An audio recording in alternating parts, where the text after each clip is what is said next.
नमस्कार, मी Shyam Ogale. Free media या YouTube चॅनलमध्ये आपले सर्वांचे स्वागत. आजचा आपला विषय आहे, कांदा खरेदीचे झाले तसेच सोयाबीनचे होणार का?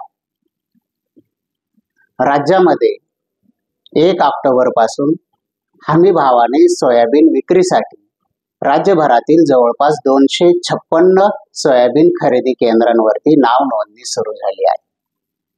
केंद्र सरकारने मागील महिन्यात जाहीर केल्यापासून देशातील काही राज्यांमध्ये 15.6 लाख मेट्रिक टन सोयाबीनची खरेदी हमी भावाने म्हणजे 4,892 रुपये प्रति क्विंटल या दराने होणार आहे. यातील 83% म्हणजेच 13 लाख टन खरेदी एकट्या महाराष्ट्रात होणार आहे.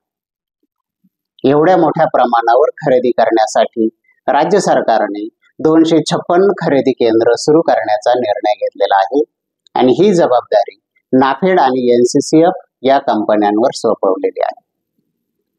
आजच्या विषयाच्या संबंधाने याच्यावर चर्चा करताना आपल्याला या खरेदीविषयी बोलताना निश्चितच कांदा खरेदीची आठवण येते.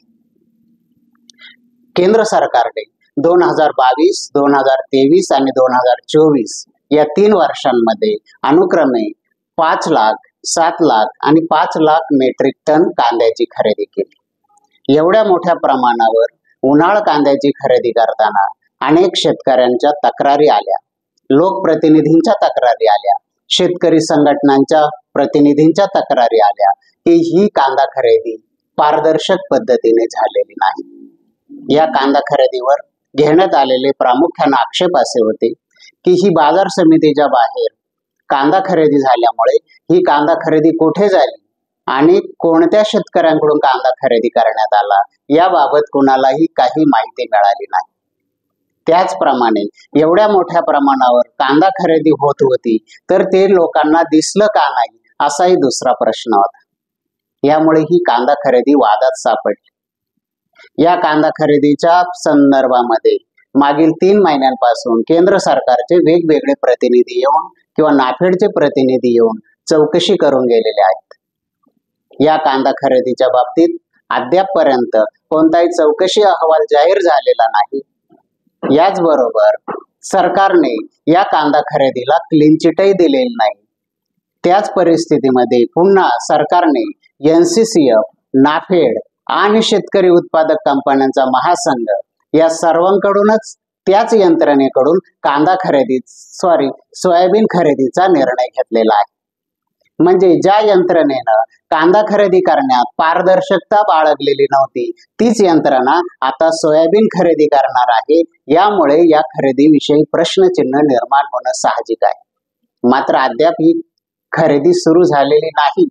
यामुळे शेतकऱ्यांचे प्रतिनिधी, शेतकरी संघटनांचे प्रतिनिधी यांना कांदा खरेदीत जे झालं ते सोयाबीन खरेदीत होणार नाही याची काळजी घेण्यासाठी किंवा ते टाळण्यासाठी अद्याप संधी आहे. यामुळे सरकारने जरी ही सोयाबीन खरेदी करताना जे नियुक्ती केलेले आहेत त्यांच्यावरती लक्ष ठेवण्याची आता शेतकऱ्यांची आणि शेतकऱ्यांच्या प्रतिनिधींची जबाबदारी आहे. हे कसं करता येऊ शकतं?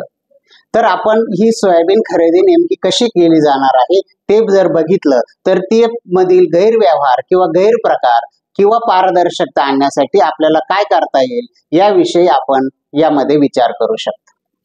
सोयाबीन खरेदी करण्यासाठी राज्य सरकारने शेतकरी उत्पादक कंपन्यांच्या महासंघाची नोडल एजन्सी म्हणून नियुक्ती केलेली आहे.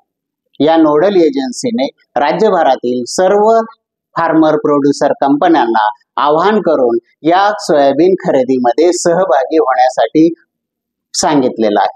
त्यानुसार त्या कंपन्यांनी नाव नोंदणी सुरू केलेली आहे. म्हणजेच ज्या कंपन्यांकडे स्वतःचं एकही गोदाम नाही अशा कंपन्या आता सोयाबीन खरेदी करणार आहेत. यामुळे या कंपन्या सोयाबीन खरेदी करताना ते कुठे साठवणार आहेत किंवा ते व्यापाऱ्यांच्या खळ्यात तर ते सोयाबीन साठवणार नाहीत ना याची काळजी त्या क्षेत्रातील शेतकऱ्यांच्या प्रतिनिधींनी घेणं गरजेचं आहे. कारण यापूर्वी सोयाबीनची खरेदी सुरू झालेली असून व्यापाऱ्यांनी 4,500 रुपये क्विंटलच्या आत या दराने सोयाबीन खरेदी करून ठेवलेले आहे. आता नवीन कंपन्यांनी जेव्हा खरेदी सुरू होईल तेव्हा तो दर 4,892 रुपये असणार आहे. यामुळे कमी दराने खरेदी केलेलं सोयाबीन या नवीन दराने पुन्हा विकलं जाणार नाही ना, याची काळजी घेणं फार आवश्यक आहे. याशिवाय जिल्हा प्रशासनाने या बाबतीत सतर्क राहण्याची आवश्यकता आहे. नाफेड किंवा NCCF यांनी खरेदी केलेल्या शेतकऱ्यांना पैसे जमा करताना ते पैसे जमा केल्याची जी यादी आहे ती यादी त्यांच्या वेबसाईटवर प्रसिद्ध करणं बंधनकारक करणं गरजेचं आहे. कारण कांद्याच्या बाबतीत नेमकं तेच घडलं नव्हतं. यामुळे कांद्याचे पैसे कोणत्या शेतकऱ्यांना मिळाले हे कधी स्पष्ट झालं नाही. यामुळे ती चूक आता सोयाबीनच्या बाबतीत जर जिल्हा प्रशासनाने टाळली तर पुढील होणारे खरेदीतील जे गैरव्यवहाराचे किंवा अपारदर्शकतेचे आरोप आहेत ते टाळता येतील. सोयाबीन खरेदी पारदर्शक पद्धतीने झाल्यामुळे सरकारच्या या खरेदीवर शेतकऱ्यांचा विश्वास बसेल आणि अर्थातच सरकारवरही बसू शकेल.